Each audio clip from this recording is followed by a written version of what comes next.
Hey everybody, this is Matt from the Home for Wayward Records. I just wanted to swing by and show you a few used items I picked up recently. Some pretty cool stuff in here, and just thought I'd share. I'm going to start trying to do some more videos this summer, just some extra content, some cool stuff, maybe just talk about things, maybe include some other people in them. That'd be awesome.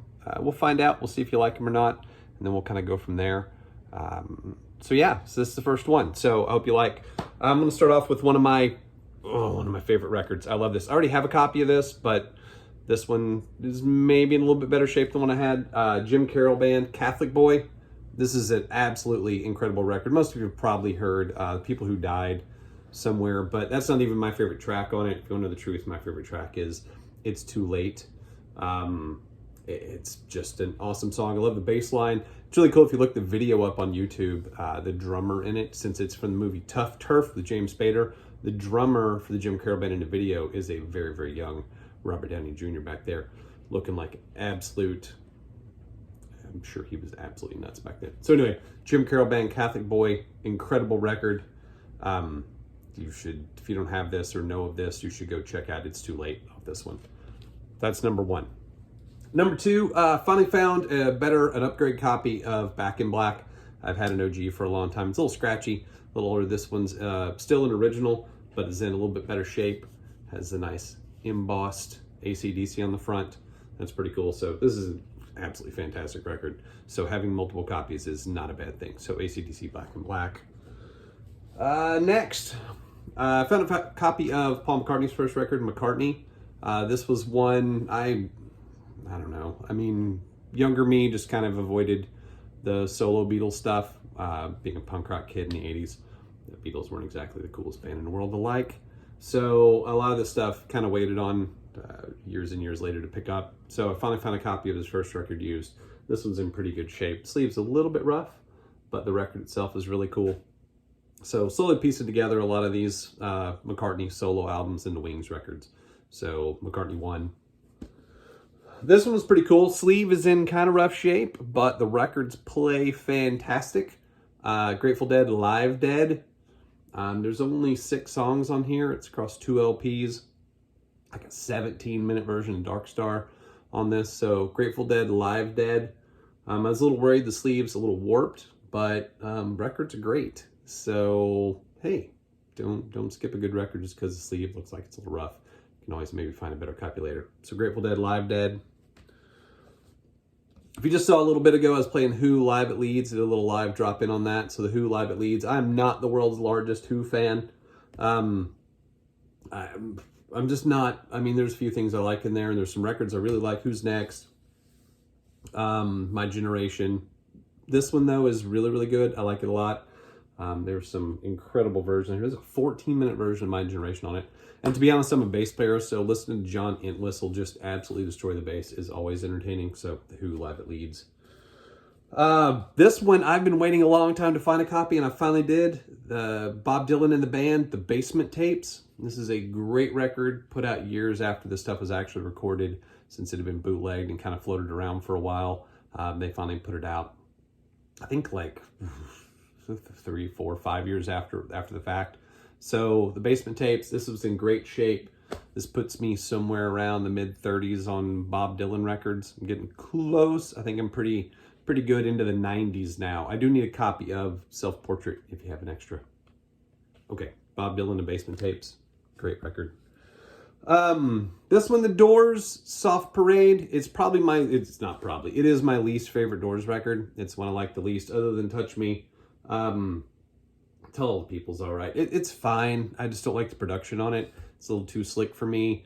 I like grittier, angry, Jim Morrison with his penis out at a concert version of The Doors, and this seemed kind of tamer version of that. So finally found a copy. Yeah, I think this is good. It's probably the one I'll keep, and won't ever try to upgrade it. I'm good. This one though, Generation X. Their debut over here. I have a copy of this also. This one's, again, in a little bit better shape, even with the corner cut. The actual vinyl is in better shape. So this is Billy Idol's original punk rock band before the world knew him as Billy Idol. and dance with myself and whatnot. Give Me Some Truth, Ready, Steady, Go. Ready, Steady, Go. If you're good with that one. 100 Punks. This is a great record, and I'm glad to have another better copy of this one floating around. So that's awesome. This was super, super cool to find. Joe Strummer, Sid and Nancy soundtrack. This is Love Kills, the 12-inch. There are 3 versions on here, and they're all great, and I'm just happy to finally have a good copy of this. This is awesome. It's a great Joe Strummer song. This is kind of, a little bit when he was still out in the wilderness a little bit. So this one's great. I'm super happy to add this to the Strummer collection. If you know me, you know how much I love The Clash and Joe Strummer, so this is really, really cool. This was a cool find. Jerry Harrison's Casual Gods. Jerry Harrison of The Modern Lovers and Talking Heads. So after David Byrne kind of called it quits on Talking Heads, after Naked, Jerry put out Casual Gods. This is a really, really good album. Honestly, it's a great, great solo LP. It's worth listening to and worth checking out. If you like Talking Heads or Modern Lovers, Bernie Worrell's on this. He brought some of the band over from the Talking Heads stuff to do this. And it's a great record. And it's really probably cheap if you ever see it, and it's worth checking out. It's Jerry Harrison, Casual Gods.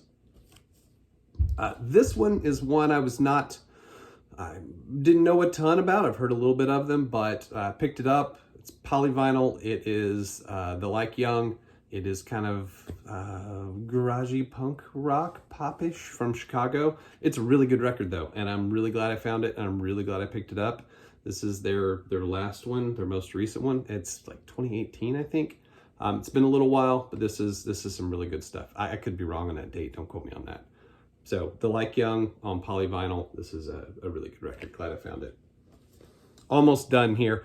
This one, I've been wanting to find this for forever. This is not an original, but this is a 60s copy of this. Dr. John, the Night Tripper. His first album. Honestly, if you've ever wondered what it would probably sound like to get kidnapped and forced to participate in a voodoo ritual of some sort in New Orleans, this is probably what it sounds like. And it's freaking fantastic. It really is. It's wonderful. It's a great record. All the Dr. John stuff is amazing. But I've been trying to find this for the longest time. There's a little scratch on side 2 that pops for a few times on the first song, but I couldn't pass this up. This is an astounding record. And last but not least, another person I waited a long time to get into for whatever reason was Frank Zappa. And I know I shouldn't have necessarily done that. I like, Captain Beefheart, so I should like Frank Zappa the same, right?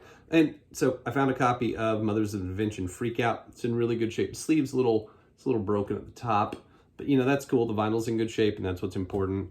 And I've been looking for it for a while and just trying to find decent used copies. That's not like it used to be when these things used to be kind of cheap and you go to Half Price Books and pick up a bunch of records for $3, $4, $5 each. These are much more expensive now, but some cool stuff, and I'm glad this one's finally in the collection.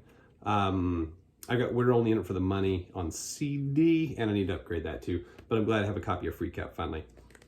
So that's it. That's the stuff that I've found semi-recently used. I'm really happy to add all these to the collection because I obviously need more records for some reason. And yeah, so they're here. So I hope you liked the video. If you do, just drop me a line. If you don't, you can also drop me a line. It's fine. I don't expect everybody to like it. But if you want more, I'm going to make more. So if you like it, you can see it. And if not, well, then don't. Okay, cool. So I'll talk to you again soon. I'll look at some new stuff. I'm going to go through the Nirvana box set probably and talk about it a little bit. And then I am headed off to London next week, and we'll be doing some record shopping there. And I will probably make a video or two. All right. I'll talk to you later. Bye.